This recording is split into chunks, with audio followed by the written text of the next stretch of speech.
Sebelum kita membahas sesuai dengan judul, tidak ada salahnya kita mengingat sejarah singkat OPM atau organisasi terlarang di Indonesia dan kejahatan masa lalunya. Organisasi Papua Merdeka atau disingkat dengan OPM adalah sebuah organisasi yang didirikan pada tahun 1965 untuk mengakhiri pemerintahan Provinsi Papua dan Papua Barat yang saat ini di Indonesia, yang sebelumnya dikenal sebagai Irian Jaya dan kemudian ingin memisahkan diri dari Indonesia. Sejak awal, OPM telah menempuh jalur dialog diplomatik, melakukan upacara pengibaran bendera bintang kejora, dan dilakukan aksi militan sebagai bagian dari konflik Papua. Pendukung secara rutin menampilkan bendera bintang kejora dan simbol lain dari kesatuan Papua, seperti lagu kebangsaan Hai Tanahku Papua dan lambang negaranya yang telah diadopsi pada periode 1961 sampai pemerintahan Indonesia dimulai pada Mei 1963 di bawah. OPM didirikan pada bulan Desember 1963 dengan pengumuman, "Kami tidak mau kehidupan modern. Kami menolak pembangunan apapun, rombongan pemuka agama, lembaga kemanusiaan, dan organisasi pemerintahan. Tinggalkan kami sendiri." Kelompok separatis ini mengibarkan bendera bintang kejora Papua Barat pada tanggal 1 Desember setiap tahunnya. Tanggal tersebut mereka anggap sebagai hari kemerdekaan Papua. Kepolisian Indonesia berspekulasi bahwa orang-orang yang melakukan tindakan seperti ini bisa dijerat dengan tuduhan pengkhianatan yang hukumannya berupa kurungan penjara selama 7-20 tahun di Indonesia. Menanggapi hal tersebut, Nicholas Jowe dan Komandan OPM Set Jevet Romkorem dan Jacob Hendrik Prai berencana mendeklarasikan kemerdekaan Papua pada tahun 1971. Tanggal 1 Juli 1971, Set Romkorem dan Prai mendeklarasikan Republik Papua Barat dan segera merancang konstitusinya. Konflik strategi antara Romkorem dan Prai berujung pada perpecahan OPM menjadi dua faksi, PMK yang dipimpin Prai dan TPN yang dipimpin Romkorem. Perpecahan ini sangat mempengaruhi kemampuan OPM sebagai suatu pasukan tempur yang terpusat. Sejak tahun 1976, para pejabat perusahaan pertambangan Freeport Indonesia sering menerima surat dari OPM yang mengancam perusahaan dan meminta bantuan dalam rencana pemberontakan musim semi. Pada tahun 1984, OPM melancarkan serangan di Jayapura, ibu kota provinsi dan kota yang didominasi orang Indonesia non-Melanesia.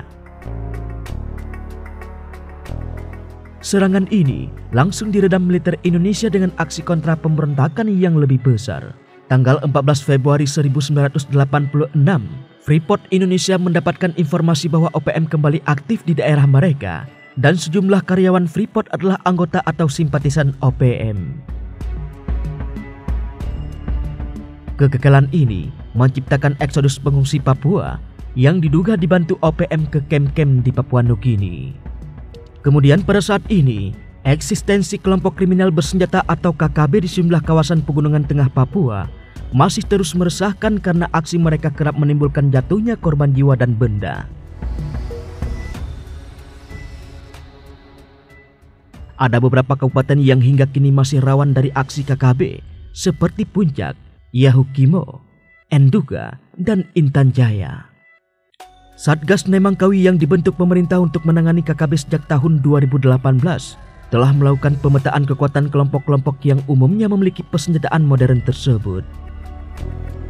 Setidaknya ada 5 kelompok besar yang telah dipetakan oleh Satgas Nemangkawi dengan para pemimpinnya adalah Lekagak Teleken, Egyanus Kokoya, Johnny Botak, Demianus Magayogi, dan Sabinus Suwaker. Namun dari daftar kelompok yang ada 2 nama kelompok yang dianggap paling berbahaya. Kelompok Egyanus dan Lekagak yang paling berbahaya. Kelompok Egyanus ini anak muda semua. Kalau kelompok Lekagak strukturnya lengkap, begitu ujar Kepala Satgas Penegakan Hukum atau Gakum Nemangkawi, Kombes Faisal Ramadhani di Jayapura.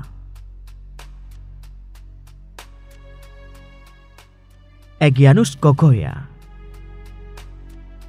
Meski belum diketahui pasti, usia Egyanus Kogoya tergolong masih muda. Diperkirakan Egyanus saat ini masih berusia 20-an tahun. Wilayah operasional kelompok Egyanus berada di Kabupaten Enduga. Beberapa lokasi yang kerap didatangi kelompok tersebut adalah distrik Embua, Mapanduma, dan Keneam. Militansi Egyanus Kogoya dikarenakan ia adalah anak dari Silas Kogoya, yang juga merupakan tokoh gerakan organisasi Papua Merdeka atau OPM yang telah meninggalkan dunia. Tidak seperti KKB yang lain yang kerap mendapat suplai senjata dari oknum-oknum tertentu, Egyanus Kogoya justru tidak pernah terdeteksi melakukan jual beli senjata api. Seluruh persenjataan kelompoknya didapat dari hasil rampasan aparat keamanan. Kalau Egyanus memang dia maju di depan, dia senjatanya makin banyak karena dia banyak merebut senjata. Kelompok ini jarang terdengar membeli, begitu kata Faisal. Salah satu senjata api yang dipegang kelompok Egyanus adalah Minimi. Senjata api Minimi ini mampu menembak secara otomatis dengan kecepatan hingga 1000 butir peluru per menit. Hal ini jarang dimiliki oleh senjata sejenis.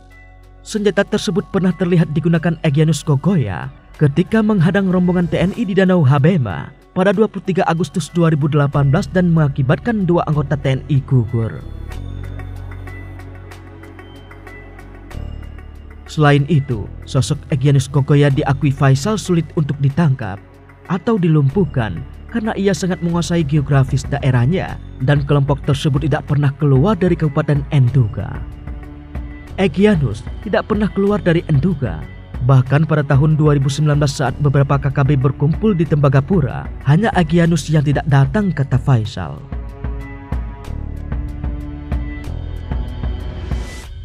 Kemudian, Lekagak Telenggen. Tidak seperti Egyanus Kogoya yang masih sangat muda, Lekagak yang saat ini terkenal sebagai pemimpin KKB Yambi Kabupaten Puncak, usianya diperkirakan sudah cukup berumur. Menurut Faisal, kelebihan Lekagak adalah ia memimpin kelompok yang lebih terstruktur, atau bisa dikatakan Lekagak lebih memiliki pengetahuan organisasi dan militerisme. Lekagak yang saat ini menjadi salah satu orang paling dicari aparat keamanan sangat sulit ditangkap karena penjagaannya berlapis.